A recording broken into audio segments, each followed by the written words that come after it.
So, let us continue this discussion of the definition and properties of creation and annihilation operators in many body physics.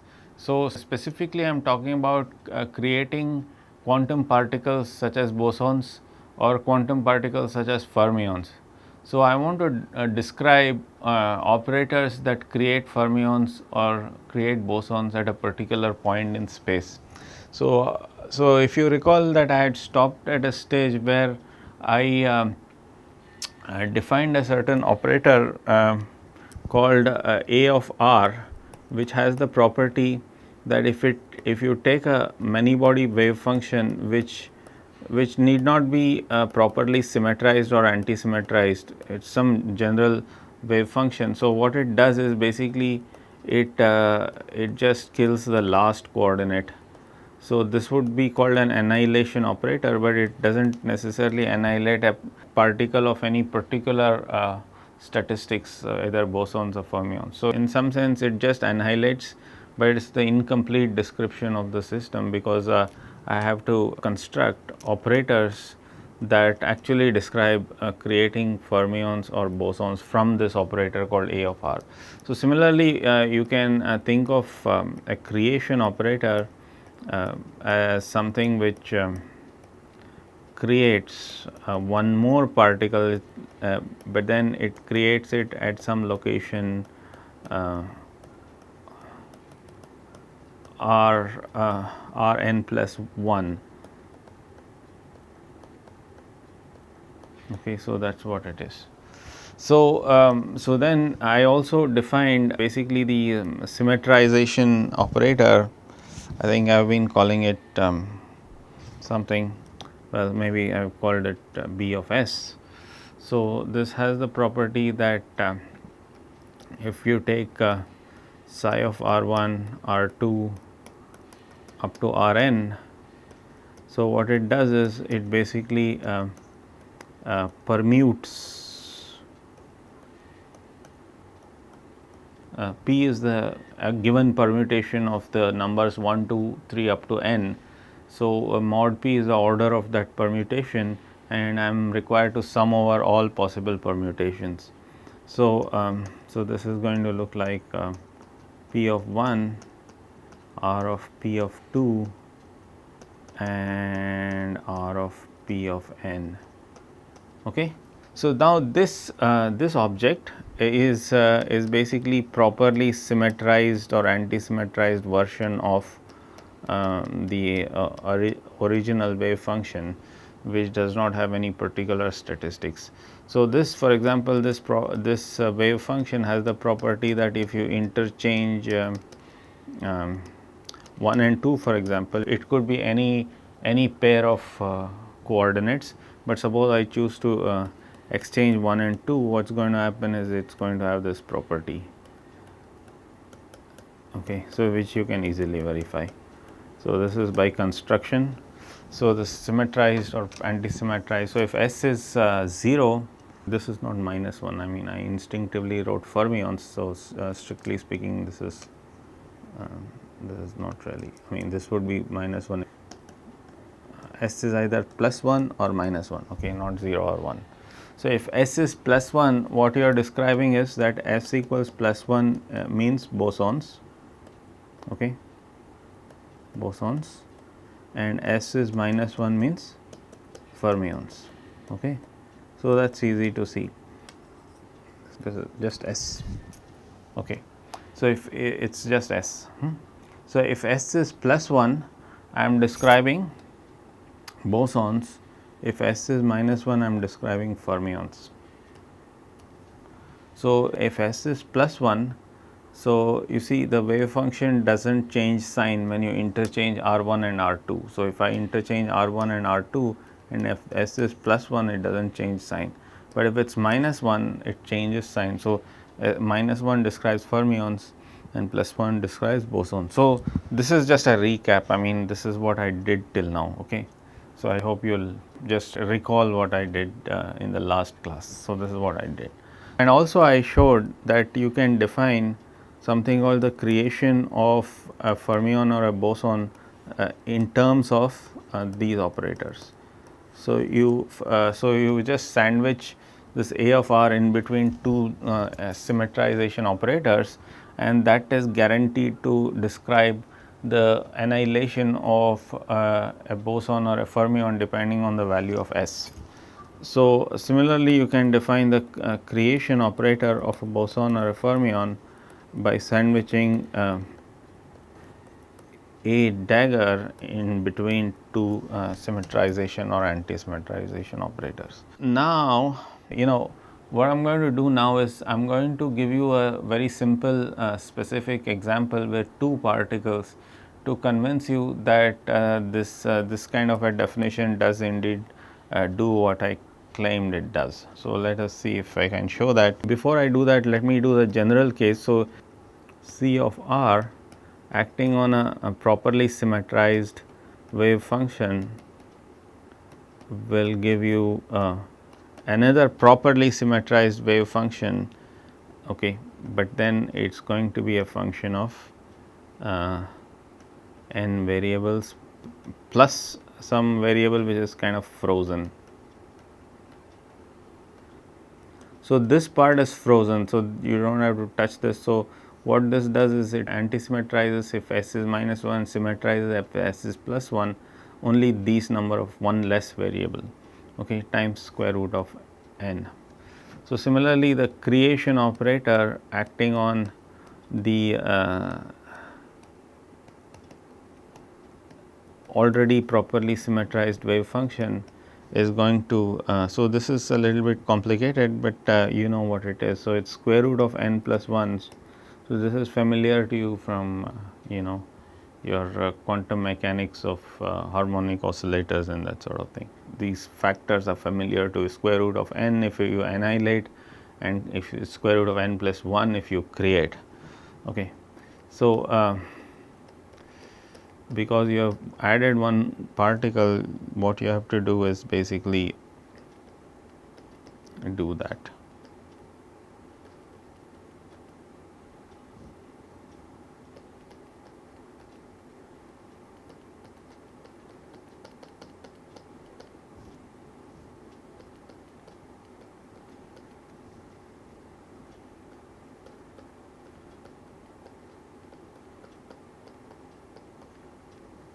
Okay.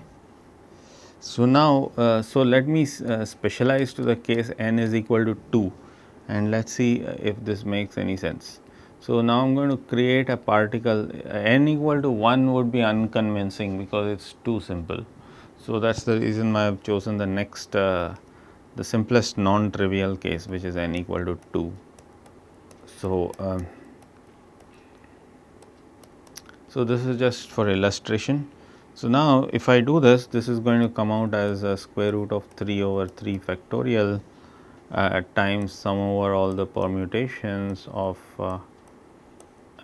s raised to mod p psi of s r of permutation of 1 permutation of 2 times Dirac delta permutation of 3 minus r.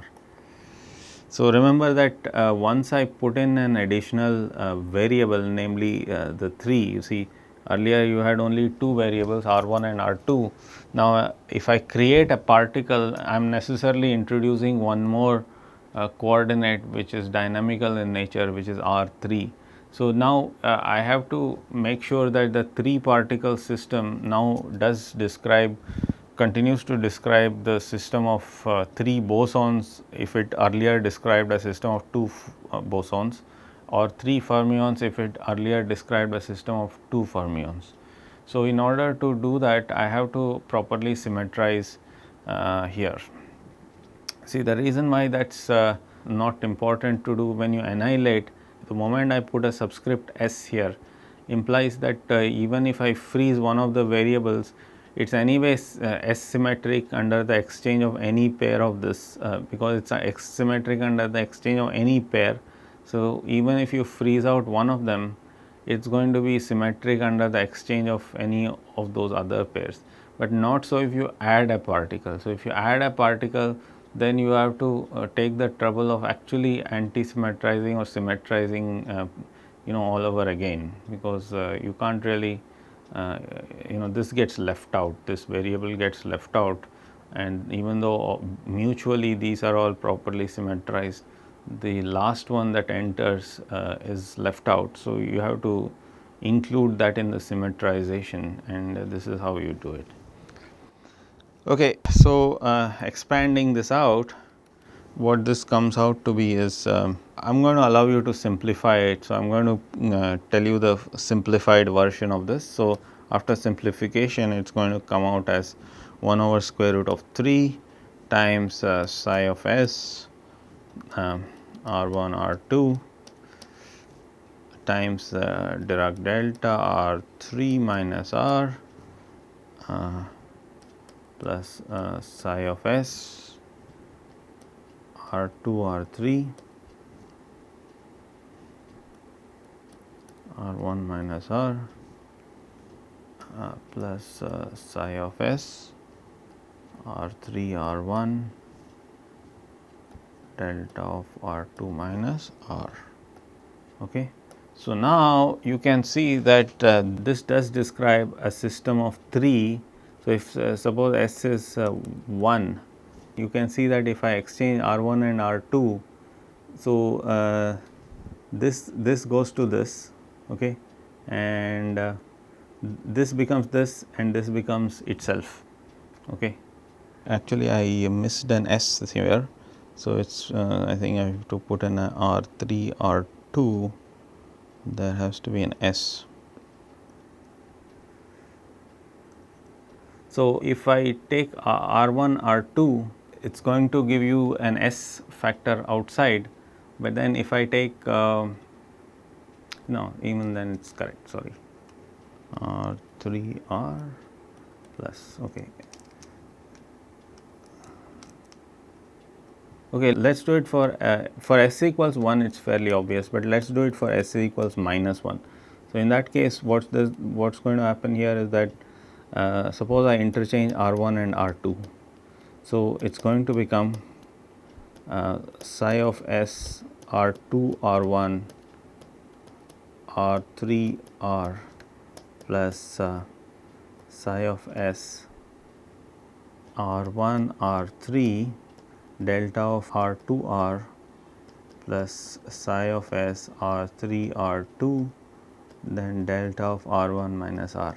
So, now you see this this factor is 1 over square root of 3 S into psi of S R1 R2 delta of R3 minus R, well, regardless of whether S is 1 or minus 1, and this is S into psi of R3 R1 delta of R2 minus R, and this is S times psi of S R2 R3 into delta of R1 minus R. So, now this S comes outside. So, that is the key thing.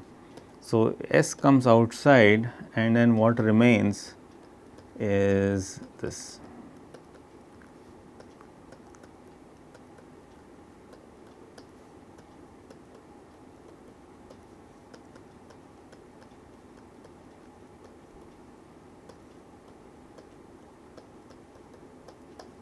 Okay, now you compare this quantity with this quantity, you will see that they are equal except for this S. So, it is the same thing. So, that means this wave function, if you interchange R1 and R2, you end up anti-symmetrizing it, and that will be true of any pair. Okay. So, this way of doing things either creates a boson if S is plus 1 or creates a fermion if S is minus 1. Okay. So, that is how you create bosons and fermions at a point R. Okay. So, now let me show you. So, I am going to prove this important theorem to you. So, the theorem states, first I am going to define definition the S symmetric commutator, if you wish. So, if S is plus 1, it is the normal commutator, if S is minus 1, it is the anti-commutator. So, this is what this is by definition.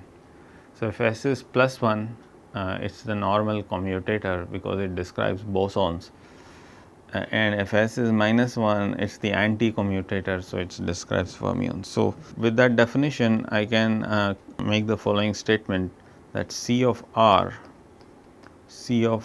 dash, the S commutator is 0, then C of R, C dagger of R dash, the S commutator is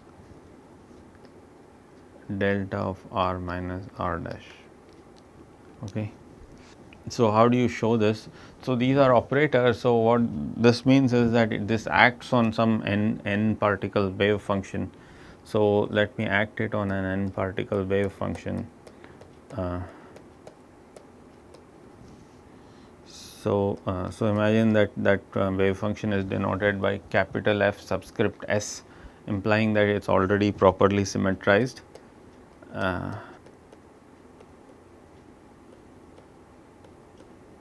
Okay. So, this is 0. Now, if I take C of R, C dagger of R dash, and I act it on F of S,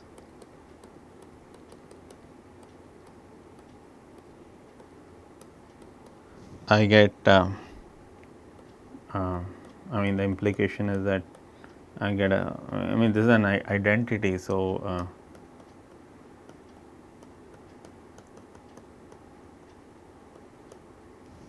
so now, of course, B of S is redundant because it is already symmetrized. So, that is the meaning of F of S. F of S is something that does not get affected by this symmetrization operator. So, now consider a special case n equals 2, that is our usual the simplest non-trivial case. So, in that situation, so you can ask yourself how to do this. So, I am going to use my usual notation of psi of S now. So, this is going to be C of R into C of R dash minus S times C of R dash C of R acting on psi of S R1 R2. So, if I annihilate a particle, okay, I mean, I am going to let you do this. So, you just use these definitions that I have explained earlier, how to annihilate particles, and just go ahead and, so for example, it's you just annihilate the last one and let the first one be, and you put square root of, so that's easy. So, let's do that. So, it's going to be psi of S R1 R dash minus S psi of R dash psi of S R1 R, okay, square root of 2, because there is square root of n there, and that is square root of 2. Now, we have no choice but to just annihilate whatever is there. So, it is going to be psi of S R. So, it becomes R dash minus S psi S R dash and R, square root of 2 and square root of 1, because now in the second annihilation there is only one particle. So, now given that R dash R is same as R dash, but there is a factor of S. Okay. So, you can see that so this is 0. So, then this becomes psi of R dash minus S squared psi of R dash square root of 2 square root of 1, and then S squared is always 1 because S is plus 1 or minus 1. So, this is 0. Okay. So, that verifies this, I mean, verifies means in the special case n equal to 2, that is an example. So, let us do the same thing for the verifying the here this is more difficult slightly because there is a C dagger. As if you start with a 2 particle wave function and you involve daggers in your formula. So, what is going to happen is you are going to introduce one more variable because you are going to create a particle. So, we have to put in some more work. It is not as easy as proving the first result, but so it is worthwhile putting in that extra effort, because you can be confident that what you're saying makes sense. So let's put in that effort and see where we go from there. The asymmetric commutator and R2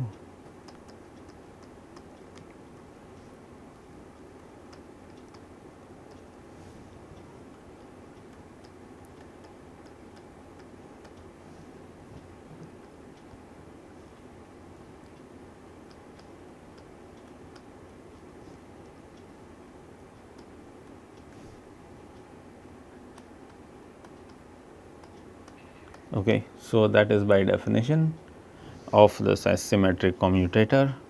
So now I am going to start creating and annihilating things.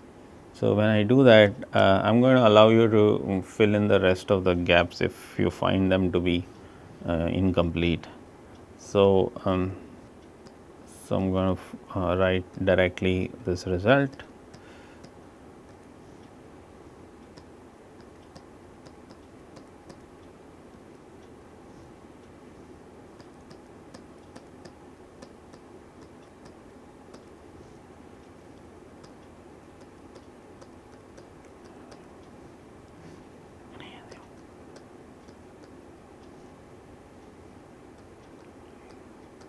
Times psi delta of R2 minus R dash, then there is a minus S, because now you are going to start doing this.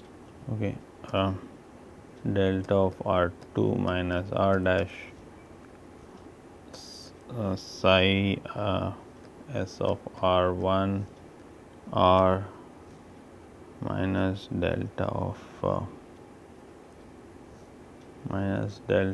R1 minus R dash psi S R2 R. And so now let us see what all cancels out. Look, there is a R comma R1 here. So if I interchange these two, so remember that even if you freeze one of them, because they are already there, they were already antisymmetric to begin with, they will continue to be antisymmetric with respect to even the frozen variable. So then if I flip, I am going to pick up an S there, and that is going to cancel, these two going to cancel out, and there is an R2R already here that anyway cancels out. So what survives is this. So this survives. So now, so that means that if you take the properly symmetrized psi of R1 R2 and you act it on the asymmetric commutator of C and C dagger, you get the same wave function back times the Dirac delta function. So that proves this theorem, so which says that if S is plus 1, the C's commute amongst themselves, except the C and C dagger commute to give you a Dirac delta function, the different C's commute with each other. However, if they are fermions, they anti-commute if they are the same C's, both are C's with different R's as the arguments, and they anti-commute if one of them is C, the other is C dagger, with a Dirac delta between the two different R's. So that completes the description of the properties of quantum operators that create and annihilate quantum particles, be they bosons or fermions. So now I'm going to what I'm going to do in the next class is I'm going to use this to define what's known as the Green's function in many body physics. So that's a very central concept in many body physics, which is defined using these creation and annihilation operators. So once I define the Green's function, I will be able to tell you what is the physical meaning of the Green's function. Then I am going to also show or derive certain properties obeyed by the Green's function, specifically the boundary conditions in imaginary time and so on and so forth. So depending upon how it goes, time permitting, I might reach up to the stage where I derive what are known as Schwinger-Dyson equations. Okay, I am going to stop here now. Thank you.